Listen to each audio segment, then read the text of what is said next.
You right, guys? Now, I just said this because I'm gonna say this because I'm not interested in Sonic 4 because, well, I'm not interested in it. It's not to say I don't like it, because I like Sonic 1, 2, 3, Knuckles and CD very, very much. The only reason I didn't get my hopes that high and I'm not really interested in it is because I probably won't be able to get it. I don't have a PS3, I don't care so much for Xbox Live, and a Wii, I don't really use it that much anyway. But, so that's what I'd say. It's not that I hate the game. I think the old fans will like it, and some of the new fans will like it because of their sort of 2D elements of Sonic Rush and that. So enjoy the video you're about to see. Long time no see.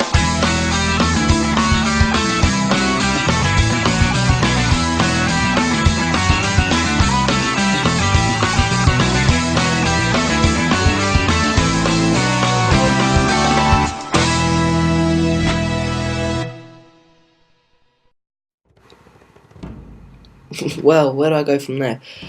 But you may think some of this video is forced, but if I didn't want to do it, I wouldn't make it, right?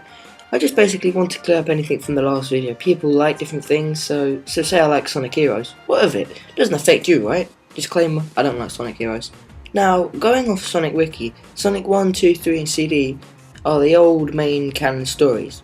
And before you ask, Shadow is in the main series. Sonic and the Black Knight wasn't, but it's recent. Just thought I should mention it. Alright, Sonic 1. Great game, it kick-started the whole dang series off. The game looked nice, it had great music, Green Hill Zone, Marble Zone can be very hard. Anyway, the story was very simple. Sonic needs to save the world from Dr. Robotnik. Marble Zone is my favourite.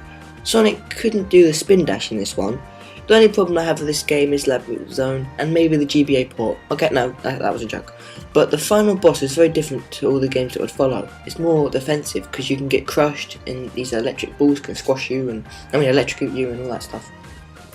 Sonic 2. Personally, my favourite 2D Sonic game because, well, I actually beat this one. It expanded on Sonic 1 and gave Sonic a new spin dash move.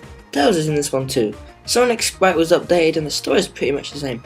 But it had very unique levels like Oil Ocean Zone. One of my favourite levels ever. It had good music and a very clunky feel, but not in a bad way. It's just the fact that you go from platform to platform in lifts. It just sort of felt like the sort of meticulous sort of stage you'd find in Sonic 1 trying to get your way through to find Robotnik. Metropolis Zone can be quite annoying sometimes, but Metal, Silver, Greymon, Sonic appeared in this for the first time. Woo! The final boss is a very big change to last time, more offensive. Sort of, you have to fight this big Eggman robot in the I could say Pingus, but just sort of around the underbelly area. Well, that's what you played the game. But Sonic 3, it introduced Knuckles and the mini bosses. Once again, improved on Sonic 2. It gave Sonic 3 shields and the Insta Shield thing, which I never used.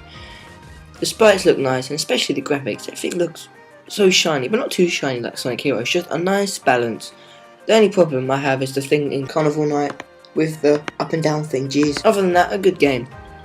Sonic and Knuckles. Can't say much about this one, just the fact that you can play as Knuckles, because these two, both Sonic 3 and Knuckles, are supposed to be one game.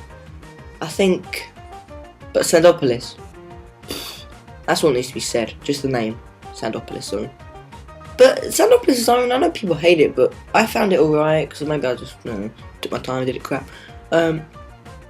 I like Mushroom Hill. Sonic and Knuckles was my first 2D Sonic game I ever played. Just, more goodness, well, what can I say? Now we get into this one. Sonic CD. It got 100% in review from a professional reviewing site, and that's gotta be good. But I do like the 3D sections in this game, and the special stages. The only thing I didn't really like was the spin dash. But it didn't look very good.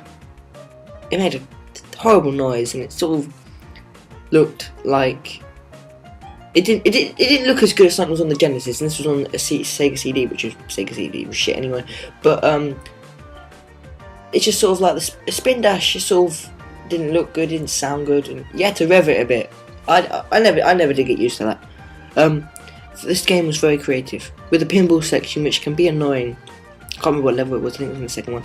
But some of the bosses can be super easy or ridiculously hard. In one zone, I forgot the name, but you have to standing on these platforms and you get flung in the air, and if you fall off, you're screwed.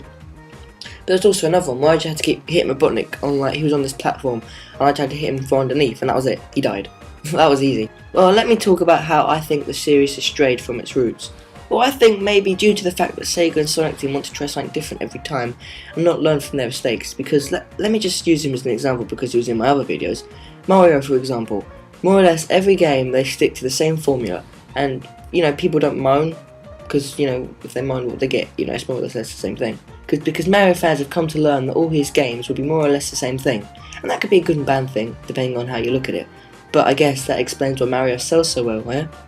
So Sonic has been stretched out so far that anybody can dig in, that's what I'm thinking. And this sort of resembles what I am saying about Sonic vs Mario Part 3 part. New fans just keep complaining, and if you ask them what they want, they don't even know. It doesn't even make sense. Maybe it's the fanboys' fault moaning over the voice actors and making porn of the characters. I don't know, something is wrong in the game series, but I'm just not quite sure on what it is. The old games seem to be more like because maybe they grew up with them, people just think they're classic fun. Or maybe the absence of an overarching storyline is just a fun running adventure, you know, who knows. Come to your own conclusions is what I think. But hopefully this video did what I wanted it to do. Until next video, guys. Oh, and by the way, I have 2 more videos to upload. 2 new type of videos, so stay tuned. Also, I thought, should I upload on Saturdays and Wednesdays? Because if I have more videos, or just to keep the flow of them going, you know, it's a video every week. But, yeah. Oh well. See you guys.